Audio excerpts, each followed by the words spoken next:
Baiklah, selamat pagi buat Ananda sekalian. Pagi Bu Ingrid. Pagi, Bu. Baik, terima kasih untuk kehadirannya.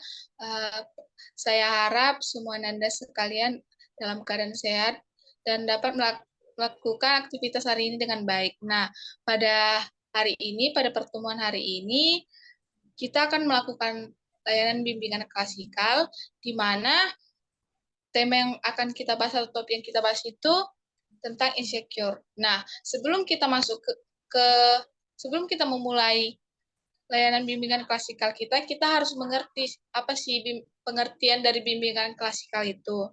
Nah, bimbingan klasikal adalah bimbingan yang diberikan kepada sejumlah siswa yang tergabung dalam satuan kegiatan pengajaran berorientasi pada pengembangan pribadi yang meliputi bidang pembelajaran, bidang sosial, dan bidang karir yang akan kita lakukan pada hari ini. Nah, untuk tujuannya sendiri, apa sih tujuan bimbingan klasikal tersebut? Nah, tujuan dari bimbingan yang akan kita lakukan pada pagi hari ini yaitu untuk membantu siswa agar dapat memenuhi tugas-tugas perkembangan yang meliputi aspek pribadi, sosial, pendidikan, dan karir, dan mampu menyesuaikan diri, mengambil keputusan untuk hidupnya sendiri, mengembangkan potensinya. Nah, bimbingan klasikal ini akan memberikan peluang bagi Anda sekalian, bagi siswa, untuk bisa belajar bertoleransi, agar dapat memahami, mengenal, menerima, dan mengarahkan diri sendiri secara positif. Nah, karena kita udah tahu apa pengertian dan tujuannya, sebelum kita memulai bimbingan klasikal kita ini, ada baiknya kita berdoa menurut agama dan kepercayaan kita masing-masing. Untuk Ananda sekalian, bisa disesuaikan dengan agama dan kepercayaan masing-masing. Berdoa dimulai.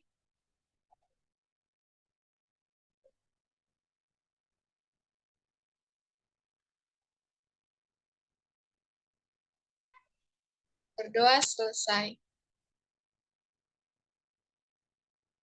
Baiklah, saya lanjut. Nah, buat Ananda sekalian, pernah nggak Ananda sekalian itu merasa insecure ataupun tidak merasa percaya diri di lingkungan sekitar kita?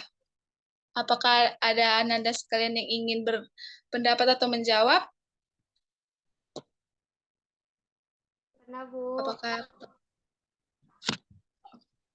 siapa itu? Nadila? Pernah, Bu.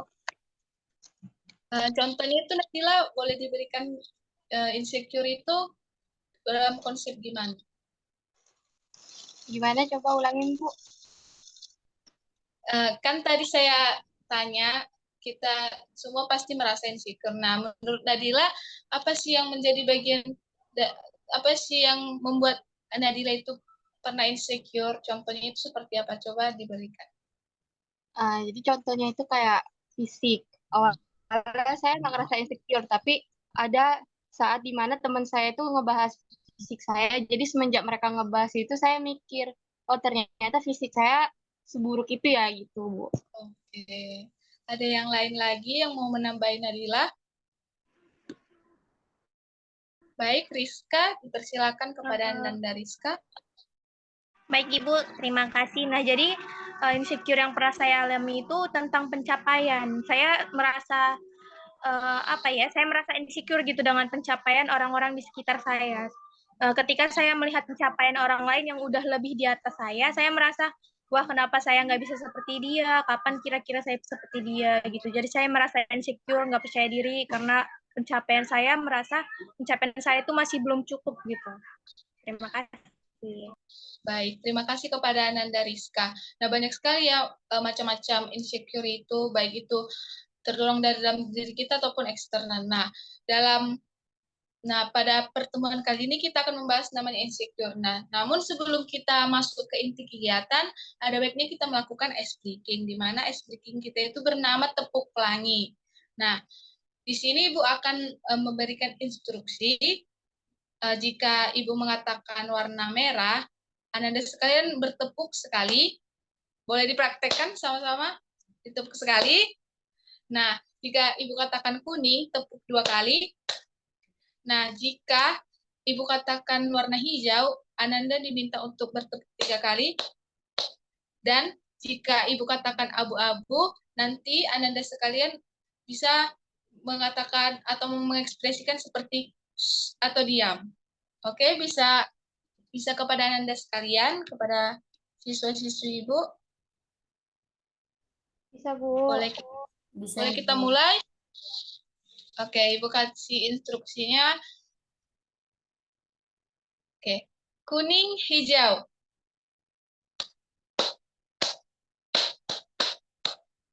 Oke, maaf sebelumnya boleh on cam, on off apa?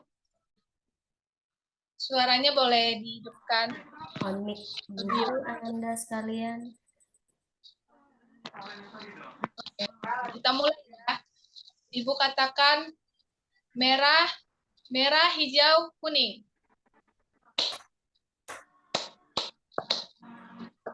Buatlah, boy. Merah. Ibu katakan merah, kuning, abu-abu. Merah, kuning. Oke, lanjut yang kedua ya. Abu-abu, kuning, merah.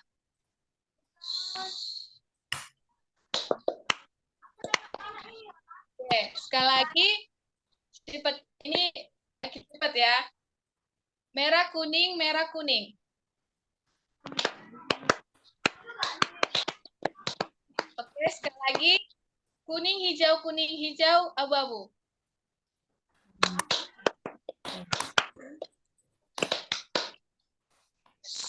Oke, baik. Terima kasih kepada Anda sekalian. Nah, tujuan game yang kita lakukan tadi itu agar menciptakan suasana yang menyenangkan dan positif, sehingga Anda sekalian dapat merasa lebih santai dan terbuka untuk berinteraksi dengan orang lain, dan dapat beradaptasi dalam acara atau pertemuan yang kita lakukan hari ini. Nah, baik. Kita masuk ke materi, di mana boleh kepada Ibu Sekar screen. Ibu Sekar. Gimana Ibu Ingrid? Apakah PPT-nya sudah terlihat dengan jelas? Oke, terima kasih kepada Ibu Sekar. Ke slide pertama. Boleh?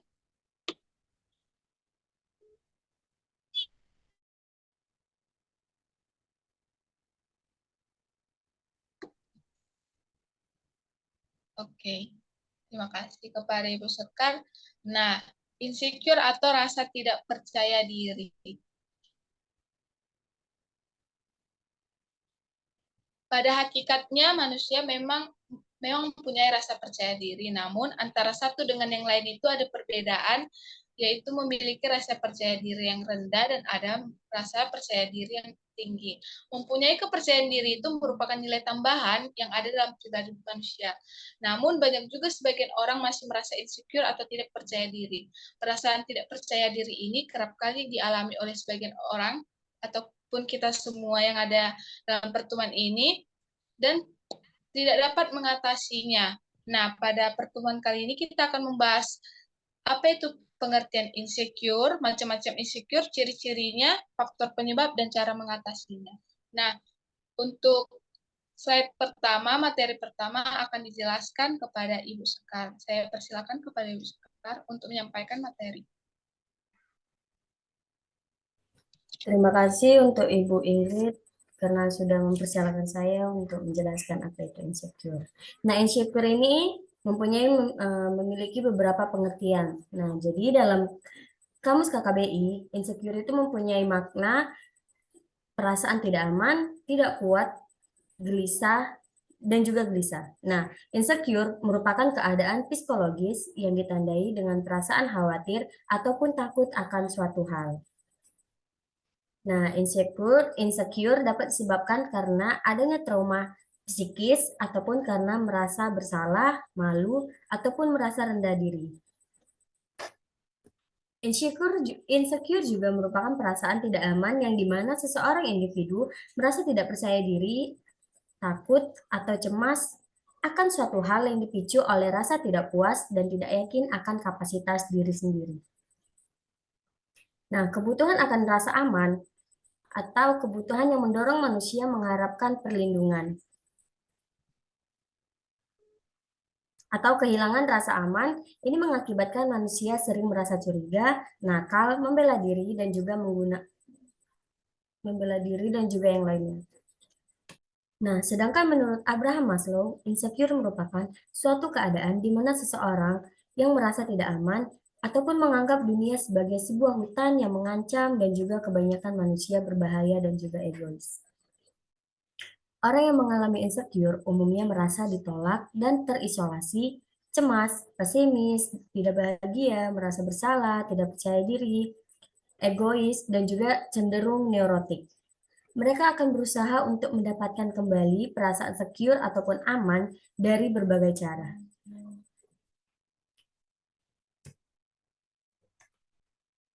Nah, dari penelitian yang dilakukan oleh Fornen, Toron, dan Nimela pada 2009, mereka membagi 3 bagian dari insecure, yaitu yang pertama adalah inner circle, yaitu perasaan insecurity yang berhubungan dengan diri individu. Yang kedua adalah social circle, yang berhubungan dengan interaksi sosial. Dan yang terakhir adalah outer circle, di mana itu berhubungan dengan realita kehidupan. Yang ketiga adalah outer circle, yang dimana itu adalah insecure yang berhubungan dengan realita kehidupan. Selanjutnya, macam-macam insecure saya persilakan kepada Ibu Ingrid. Baik, terima kasih kepada Ibu Sekar. Nah, di sini Ibu akan menjelaskan macam-macam insecure. Nah, perasaan insecure itu pada umumnya terjadi berhubungan dengan diri individu. Nah, yaitu yang pertama itu rendah diri atau inferiority feeling, di mana inferioritas adalah perasaan rendah diri, tidak aman, tidak mantap, tidak tegas, atau merasa tidak berarti sama sekali dan tidak mampu memenuhi tuntunan-tuntunan hidupnya. Nah, Adler menyatakan bahwa inferiority feeling adalah rasa percaya diri atau rasa rendah diri yang timbul karena perasaan kurang berharga atau kurang mampu dalam penghidupannya. Nah, yang kedua itu adalah takut, di mana takut ini adalah perasaan cemas dan agitas. Nah, rasa takut itu akan timbul karena adanya ancaman, sehingga seseorang itu akan menghindari dirinya dari ancaman tersebut. Karena mereka akan takut dan insecure saat memulai percakapan atau berinteraksi dengan orang lain. Nah, yang selanjutnya adalah cemas. Nah, kecemasan dalam psikologi itu didefinisikan sebagai perasaan campuran berisikan ketakutan atau keprihatinan mengenai masa-masa mendatang tanpa sebab khusus. Nah, selanjutnya itu adalah ciri-ciri insecure. Apa sih ciri-ciri yang dialami seseorang yang insecure? Nah, ciri-cirinya itu yang pertama menghindari interaksi sosial. Nah, orang-orang yang insecure ini pasti akan menghindari atau berinteraksi dengan lingkungan sekitarnya karena mereka tidak percaya diri. Yang kedua itu merasa tidak ingin keluar dari zona nyaman. Nah, untuk menghindari ancaman-ancaman hidupnya ini, seseorang pasti akan sulit untuk keluar dari zona nyaman dan akan stuck di situ-situ aja. Jadi tidak memiliki pencapaian karena mereka tidak berusaha untuk move on, keluar dari zona nyaman. Yang ketiga itu sering membandingkan diri dengan orang lain. Seperti tadi contohnya Rizka, seringkali orang yang insecure itu membandingkan dirinya dengan pencapaian orang lain. Padahal dia tidak tahu selama dia hidup itu mungkin dia sudah bertahan dan sebelumnya dia sudah dapat mencapai hal-hal yang begitu besar secara tidak sadar dipikirkan. Nah, untuk faktor penyebab insecure itu apa sih? Nah, faktor penyebab itu adalah kejadian atau keadaan yang menjadikan seseorang itu menjadi cemas, takut ataupun gelisah. Seperti yang dikemukakan oleh psikolog klinis Melanie Gerber, ada beberapa faktor yang membuat seseorang itu menjadi insecure. Yang pertama itu karena kegagalan atau penolakan peristiwa yang baru terjadi, sehingga mempengaruhi suasana hatinya. Dan yang kedua itu karena mengalami kecemasan sosial. Rasa takutnya itu dapat menyebabkan seseorang individu itu membuat mereka menghindari situasi sosial karena mereka tidak nyaman ataupun tidak diterima dalam lingkungannya. Dan yang ketiga didorong oleh perfeksionis. Biasanya orang yang insecure itu memikirkan, biasanya orang yang selalu berpikir berlebihan, belum dijalani udah berpikir dulu dan berpikir negatif. Jadi dan orang yang insecure itu hanya ingin orangnya itu perfeksionis, di mana harus perfect, harus sempurna, dan tidak ada kesalahan satupun. Padahal itu salah satu kesalahan yang membuat seseorang itu dapat insecure. Nah, dari faktor penyebab yang tadi saya sudah jelaskan, bimbingan dan perhatian yang diberikan guru pembimbing harus membuat anak semakin mengerti tentang kehidupan dan perbedaan yang harus diterima oleh setiap orang. Namun hal kecerdasan emosi anak itu masih perlu diperhatikan terus-menerus, karena kalau pikirannya terganggu, anak akan mudah terganggu emosinya dan tidak sesuai dengan apa yang diinginkan. Nah, dari faktor penyebab berikut ada beberapa cara untuk mengatasi insecure. Lanjut ke slide selanjutnya, Ibu Sekar. Cara mengatasi insecure. Dari paparan materi yang Ibu jelaskan tadi, Ibu akan memberikan suatu video ilustrasi, video tentang insecure. Nah, nanti buat Anda sekalian bisa menanggapinya. Oke, boleh dibantu.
Saya mau tanya nih, Ibu mau tanya buat Ananda sekalian. Siapa yang bisa memberikan tanggapan dari video tadi?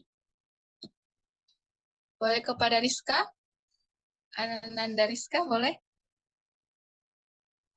Baik, kalau menurut saya Bu, dari video tadi itu seperti mengejarkan kita untuk lebih bersyukur ya. Jadi tadi kan udah dijelaskan alasan kenapa mereka insecure, apa aja insecure mereka. Jadi itu sebenarnya insecure itu bisa kita lawan dengan cara kita tuh mengupgrade diri kita. Kita nggak perlu melihat orang lain gimana pencapaiannya apa, fisiknya gimana, tapi kita bisa menemukan goals untuk diri kita sendiri. Gitu sih, Bu. Oke, baik. Terima kasih kepada Anda, Rizka. Ada kepada yang lain, Anda yang lain boleh memberikan tanggapannya. Oke, kepada Anandemi boleh memberikan tanggapannya dari video tersebut. Baik, terima kasih Bu Ingrid. Menurut saya dari video tersebut itu menggambarkan bahwa kalau kita insecure justru itu membuat diri kita itu makin nggak percaya diri gitu, makin kayak kita juga tidak punya teman atau lingkungan kita juga nggak baik gitu untuk diri kita. Karena kan kalau kita insecure otomatis teman-teman kita nggak ada kan, karena kita merasa minder terus gitu kalau sama teman-teman kita. Jadi kita harus jauh lebih bersyukur lagi karena setiap orang kan beda-beda gitu, ada yang cantik ini. Jadi kayak kalau kita yang mandang diri kita cantik atau bagus kan diri kita sendiri, nggak orang lain. Seperti itu. Baik, terima kasih kepada Anda Emi. Bisa Ibu simpulkan bahwa insecure itu memiliki dampak positif ataupun dampak negatif. Namun mungkin dalam era kita sekarang itu banyak yang menganggap insecure itu hanya berdampak ke negatif. Nah, menurut Ibu sendiri, cara kita mengatasi insecure itu yang pertama itu pastinya menurut temuan dari tim 1% juga yang diteliti, yang pertama itu ada tanya, jawab, dan take action. Di mana kita, jika insecure itu kita harus menanyakan kepada diri kita sendiri, apa sih ketakutan yang kita rasakan, gimana cara agar ketakutan itu bisa kita kendalikan, gimana cara kita mengevaluasi diri, apa saja sih yang harus diimprove, apa saja sih yang harus ditingkatkan. Selain itu kita harus bisa memvalidasi pikiran kita itu dengan melakukan sesuatu untuk meningkatkan kemampuan diri kita dan bantuan dari orang lain. Nah, yang kedua itu dari temuan dari tim 1% itu, yang kedua itu adalah mengetahui gambaran jelas tentang diri sendiri. Nah, kita harus tahu nih gambaran diri kita itu seperti apa baru orang lain.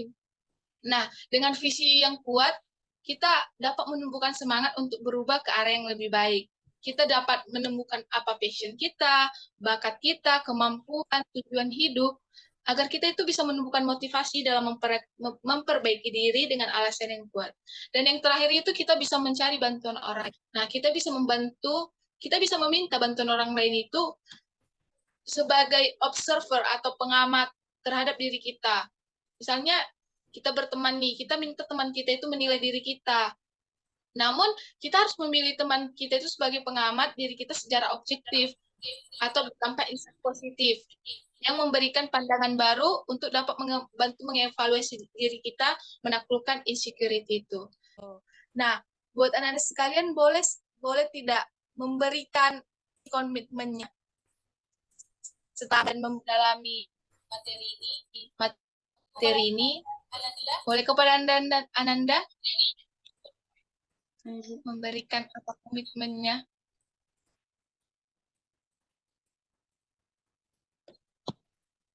Saya Bu.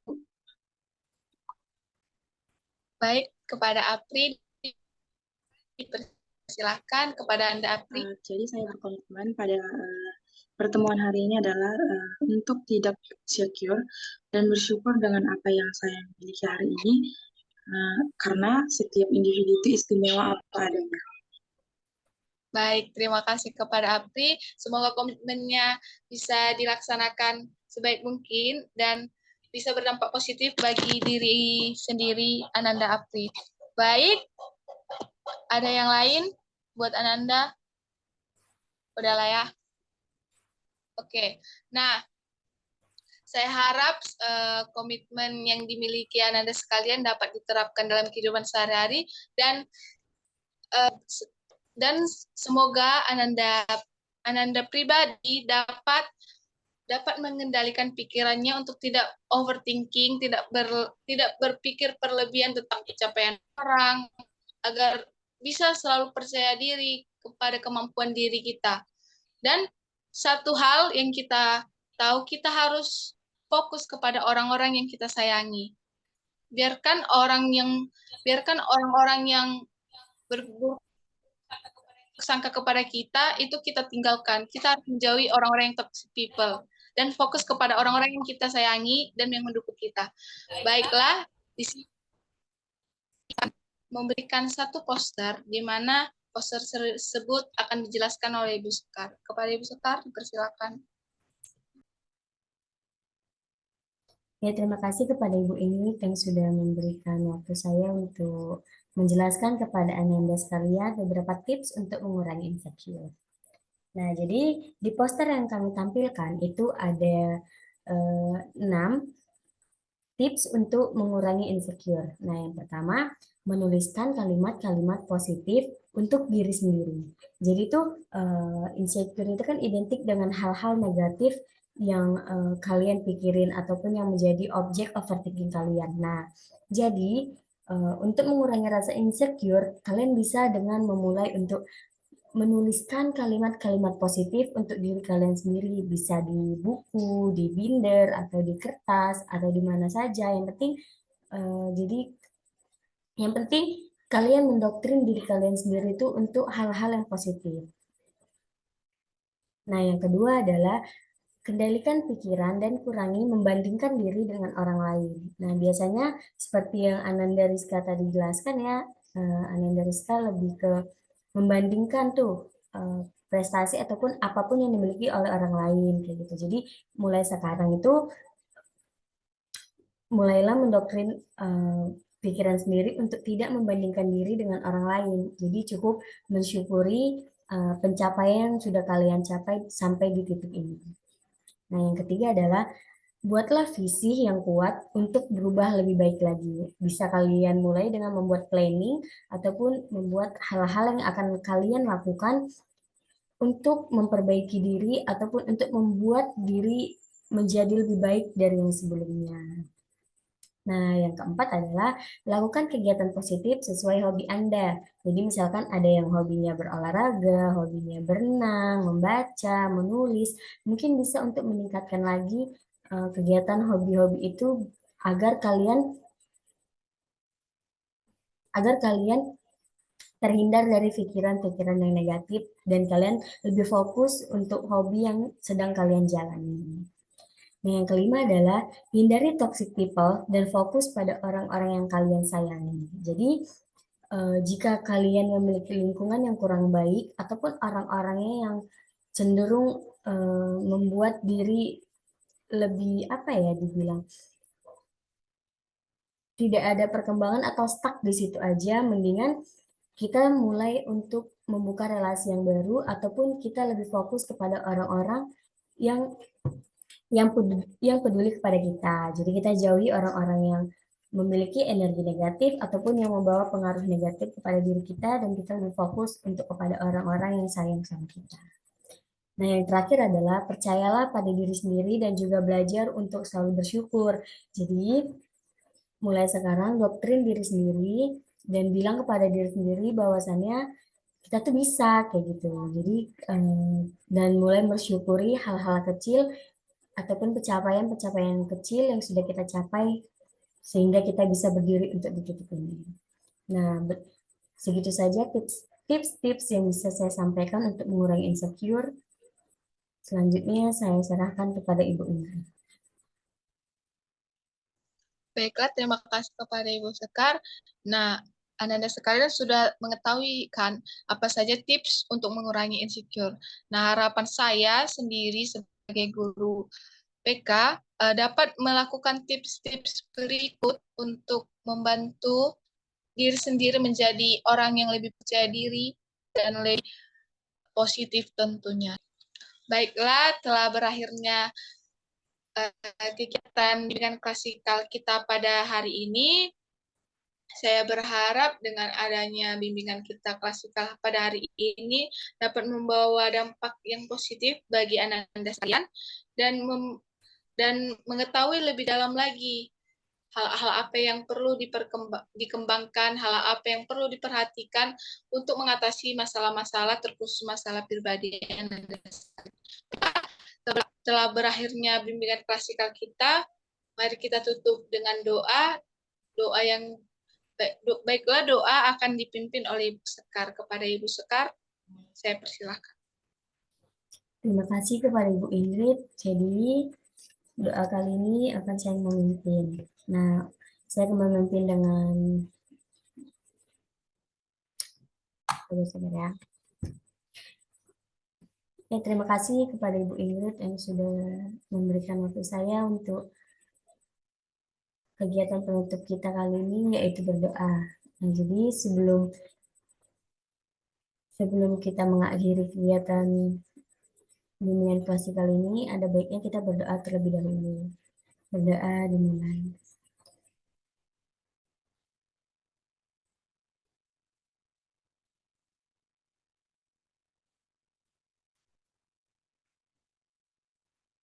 Berdoa selesai.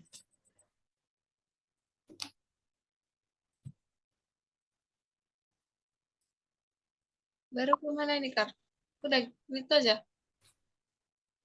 Ini lah, ya bilangin lah. Terima kasih kepada Ananda sekalian yang sudah mengikuti kegiatan bimbingan klasikal kali ini. Gitu. Baiklah, terima kasih kepada Anda sekalian yang sudah hadir dalam bimbingan layanan klasikal ini. Baik, dan harapan saya kita dapat bertemu di pertemuan selanjutnya dan saya bisa melihat perkembangan yang lebih positif lagi dari Ananda sekalian. Terima kasih.